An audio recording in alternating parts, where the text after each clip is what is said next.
Welcome to VTV Prime. That is the role of opposition అంటున్నారు రాజకీయ పరిశీలకులు. జగన్మోహన్ రెడ్డి గారు ఏదైనా సమస్య మీద పర్యటనకు బయలుదేరుతున్నారు అంటే చాలు కూటమి ప్రభుత్వ పెద్దలు ఆగమేఘాల మీద ఢిల్లీ వెళ్ళిపోయి అక్కడ మాకు మద్దతు ధర కావాలని కేంద్రానికి విజ్ఞప్తులు చేయడం, అలాగే లేఖలు రాయడం ఇవన్నీ చకచక జరిగిపోతున్నాయి.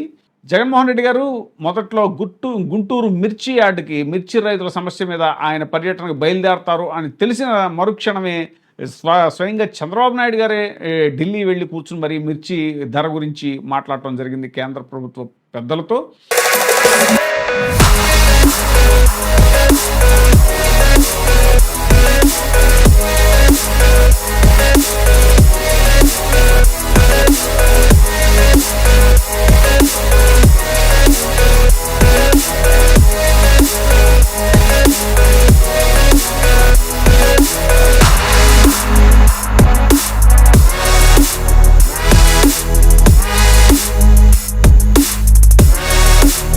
ఇక నెక్స్ట్ పొగాకు రైతుల మీద పర్యటన, పొగాకు రైతుల సమస్యల మీద పర్యటన అని జగన్మోహన్ రెడ్డి గారి పర్యటన ఖరారైన వెంటనే మళ్ళీ కేంద్రానికి లేఖలు వెళ్ళిపోయాయి. పొగాకు మద్దతు ధర ప్రకటించండి మాకు అని.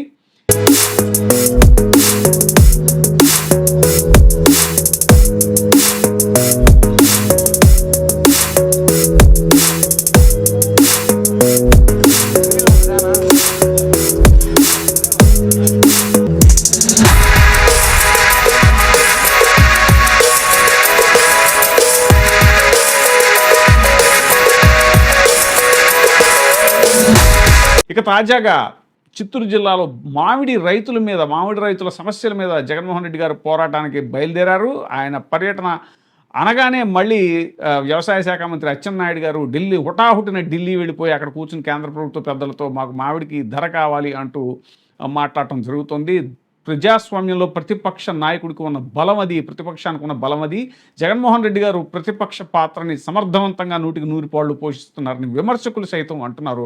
అయితే కొసమెరుపు ఏంటంటే ఇప్పుడు కూటమి ప్రభుత్వ పెద్దలు అటు యాక్చువల్గా కేంద్రంలో ఉన్నది కూడా ఎన్డీఏనే, ఇక్కడ రాష్ట్రంలో ఉన్నది కూడా ఎన్డీఏనే. మరి ఎందుకు ఈ గ్యాపు? జగన్మోహన్ రెడ్డి గారు ప్రతిపక్ష నాయకుడు కదిలితే కానీ కేంద్రాన్ని అడగలేని పరిస్థితిలో కూటమి ప్రభుత్వం ఉందా అని చెప్పి రాజకీయ విశ్లేషకులు దుయ్యబడుతున్నారు.